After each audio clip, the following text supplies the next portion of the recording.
So I have myself Sumit. So जैसे कि आप लोग पूछ रहे थे कि भैया 400 to 500 के बीच में कैसे स्कोर करना है ताकि हम एक बेस्ट प्राइवेट मेडिकल कॉलेज ले लें। सो देखो ये पॉसिबल है 1 वीक के अंदर, जैसे आप मेरे से रिक्वेस्ट कर रहे थे भैया कुछ ऐसा बताओ कि 1 वीक के अंदर ये पॉसिबल हो। तो गाइस रियली पॉसिबल है। बट जो आज मैं लेके आए आपके लिए जो कंटेंट जो बताने वाला हूँ, जो जहाँ से पढ़ना है आपको, जो कौन सा टॉपिक है, like theory, like graph, like कहाँ से आपको पैराग्राफ पढ़ने हैं, ये सारा इसमें गिवन है। अगर आप इतना भी कर लोगे ना तो भी आप आराम से 500 प्लस स्कोर कर लोगे आराम से। 400 तो पक्का है, ठीक है। उससे पहले जो आपको फॉलो करना है ना वो ये कि आपको ध्यान रखना है जब आप एग्जाम में अटेम्प्ट करें, जब अपना फाइनल नीट एग्जाम अटेम्प्ट करो तो आपको मतलब देखो पूरा ऐसा नहीं सोचना है कि आपको पूरा पेपर अटेम्प्ट करना है। अगर पूरा पेपर अटेम्प्ट करने के लिए सोचोगे और आप सोचोगे कि मैं private medical college, best medical college ले लूँ, तो आप लोग इतना भी स्कोर नहीं कर पाएंगे कि एटलीस्ट आप एक प्राइवेट कॉलेज में जाओ, ठीक है। मतलब आप 200 भी स्कोर नहीं कर पाओगे अगर ये थिंकिंग करोगे। आपको सिर्फ एक प्राइवेट मेडिकल कॉलेज चाहिए वो बेस्ट, और वो आपको 500 400 के समथिंग मिल जाता है। तो उसके लिए आपको पहले फिक्स करना पड़ेगा कि यार मुझे क्वेश्चंस अटेम्प्ट करने 100, कितने 100 या फिर 120 130 ये क्वेश्चंस आपको अटेम्प्ट करने हैं, और ये क्वेश्चंस आपके एकदम करेक्ट अटेम्प्ट होने चाहिए। आपको सोचना है ना वो तो ये लेके चलना है कि मुझे सिर्फ 400 चाहिए।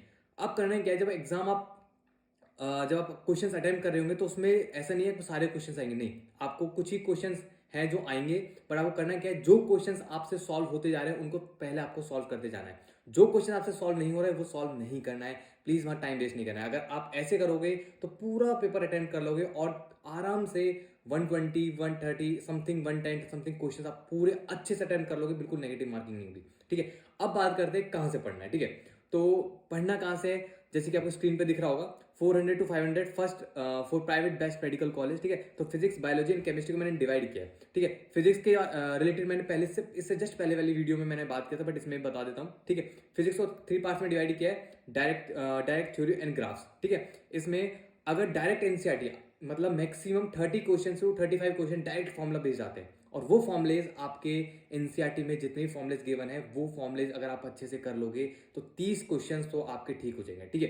30 क्वेश्चन डायरेक्ट फॉर्मुला बेस्ड आते हैं, और हर फॉर्मुले के नीचे आपको एनसीईआरटी में एक एक क्वेश्चन गिवन है, एग्जाम्पल सॉल्व एग्जाम्पल गिवन है। अगर आप वो भी अच्छे से सॉल्व कर लोगे ना तो अभी आपके न्यूमेरिकल एटलीस्ट 30 नहीं तो 25 तो ठीक कर सकते हो, ठीक है। अगर आपको ये क्वेश्चन चाहिए सेलेक्टेड फॉर्मुले, सेलेक्टेड क्वेश्चन, तो मैंने टेलीग्राम पे ऑलरेडी अपलोड कर दिए हैं। सो आप टेलीग्राम पे जाके डिस्क्रिप्शन में लिंक गिवन है, सो वहां पे ले सकते हैं, ठीक है। उसके बाद आता है नेक्स्ट 10 एंड 5 क्वेश्चन। जो 10 क्वेश्चन है थ्योरी एंड ग्राफ। ये थ्योरी क्वेश्चंस कहां से आते हैं, किस चैप्टर से आते हैं, इससे पहले वीडियो मैंने बताया है, तो आप वो वीडियो देखना। और जो भी इससे रिलेटेड कंटेंट है, जो एनसीईआरटी में कहां से आता है, क्या आता है, ये सारा मैंने टेलीग्राम पे अपलोड कर दिया है, आज ही रिसेंटली अपलोड किया है, तो आप वहां से ले सकते हैं, ठीक है। अगर आप ये चीज भी करते हैं तो मेरे हिसाब से अगर आप ये चीज करते हैं तो एटलीस्ट आप 35 क्वेश्चंस ठीक करते हैं, 35 क्वेश्चन, तो आराम से आप 120 110 आराम से स्कोर कर सकते हैं इन फिजिक्स। बिल्कुल इजी गोइंग कर सकते हैं अगर आप ये चीज फॉलो करते हो, बिल्कुल एनसीईआरटी के फॉर्मुलेज अच्छे से याद करते हो, एग्जांपल जो उनके नीचे में जो मैंने पीडीएफ में गिवन है अगर वो भी करते हो तो आराम से 110 आपका स्कोर हो जाएगा, ठीक है। तो 110 हमारा यहाँ फिक्स हो गया। उसके बाद करते हैं बायोलॉजी, ठीक है। बायो में क्या होता है, बायो में देखो तो मैंने 2 पार्ट्स में डिवाइड किया है, इंपॉर्टेंट, ठीक है, इंपॉर्टेंट एनसीईआरटी, ठीक है, और इंपॉर्टेंट थ्योरी पॉइंट्स।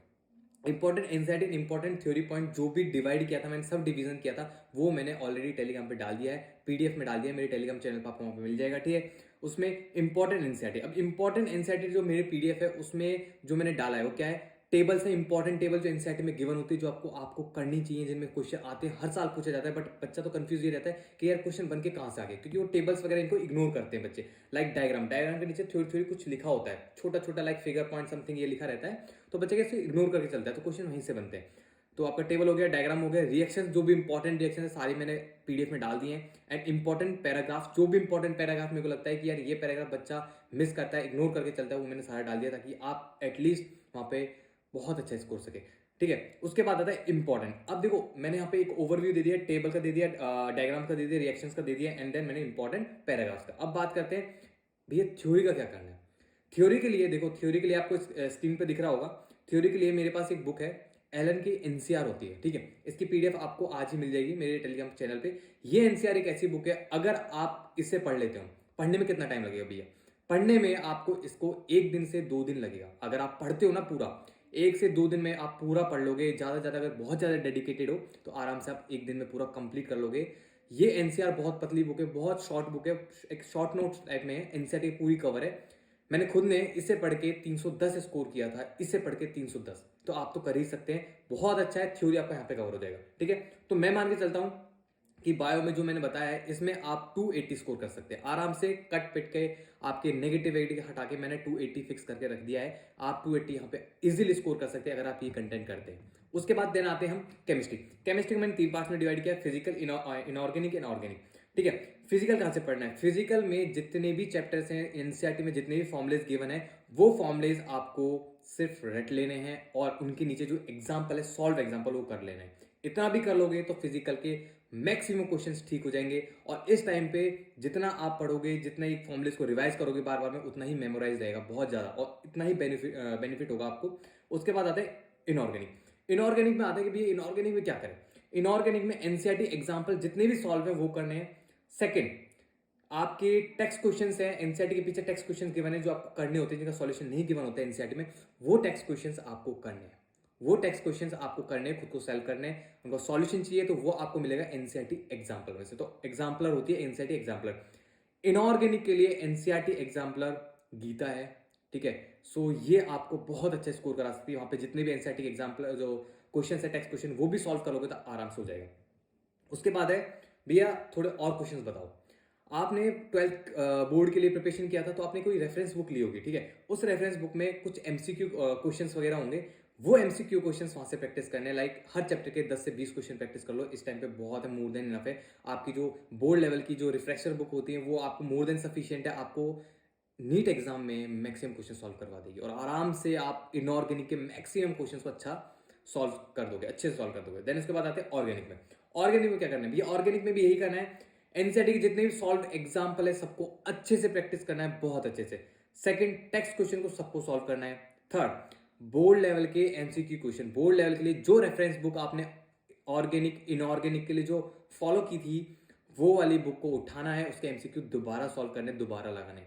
अगर आप ये चीज करते हो, ये मैंने खुद ने अप्लाई किया था, क्योंकि मैं एक टाइम पे जेई का एक्सपीरियंस था, जेई के लिए प्रिपरेशन कर रहा था, तो मेरे पास इतना टाइम नहीं था कि मैं बोर्ड्स के अलावा अपनी नीट की प्रिपरेशन भी करूं और जेई के लिए भी टाइम निकाल पाऊं। तो मैंने जेई तो हालांकि क्लियर कर लिया था, बट अब आती है नीट की बारी। नीट के लिए मेरे पास टाइम नहीं था, तो नीट के लिए जो मैंने ऑर्गेनिक में अभी बताया है, जो पैटर्न मैंने बताया, ये पैटर्न मैंने फॉलो किया था, और मेरा स्कोर आया था 592। फर्स्ट अटेम्प्ट मेरा 592 आया था। मैंने कुछ नहीं करा था, मेरे पास बहुत कम टाइम था। अगर आप ये जो कंटेंट में बता रहा हूं, अगर ये भी कर लेते हैं, ये सारी चीजें कर लेते हैं, तो इजीली अच्छे से आपको 400 to 500 अच्छे से स्कोर हो जाएगा। सो थैंक यू, अच्छा लगा होगा वीडियो। Okay then bye.